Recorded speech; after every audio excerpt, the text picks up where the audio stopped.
Hei nyumba ya Ngai gitio na mutiga gutafaniria haro cia giuteti hekaro-ini theru ni uge wa gavana wa Machakos Alfred Mutua ugiuka thikuni ni thutha nditimurano iria iriga kuhanika kaunti ya Murang'a igikuruhania mujumbe wa Kiharo Ndindi Nyoro na mujumbe wa guthukio Maina Kamanda.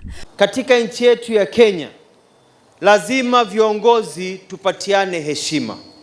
Hivi karibuni tuliona aibu kubwa sana ya viongozi wakipigana kwenye kanisa, ndani ya kanisa, kwa sababu ya tamaa ya viti ya uongozi. Kurigana na Mutua, haroshi cia kanitha icũngĩrĩirio ni ukoro kuwa ite na iturwa cia giuteti.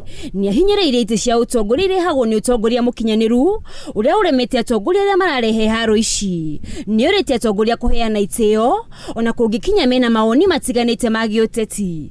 Lazima sisi tuwaheshimu viongozi. Hata kama kiongozi una shida na yeye muheshimu. Aretio urire agithurima waki wa barabara uria urahanika kwa hinda riri tauni-ini ya Mlolongo kurionanetie kwa kuiganira na thogora wa waki na uturi wa barabara uria kuringana nake wabatirite na reti ri iguru muno ona wakira mabũrũri maria turigainie. Ujenzi wa barabara katika nchi yetu ya Kenya umekuwa wa ghali sana, kwa sababu engineering yetu na design yetu imekuwa ni ghali.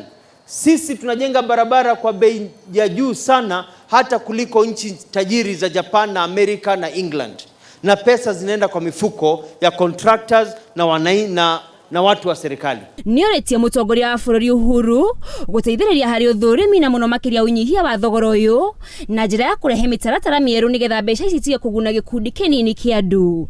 Mimi namuomba Rais Uhuru Kenyatta tufanye new evaluation na standards za barabara zetu na to set prices. Tuseme kama Uganda inaweza fanya na milioni 20, kwa nini Kenya tufanye na milioni 80? Na barabara ni hiyo. Hiyo ni pesa ya mwananchi amelipia kodi, si ndio?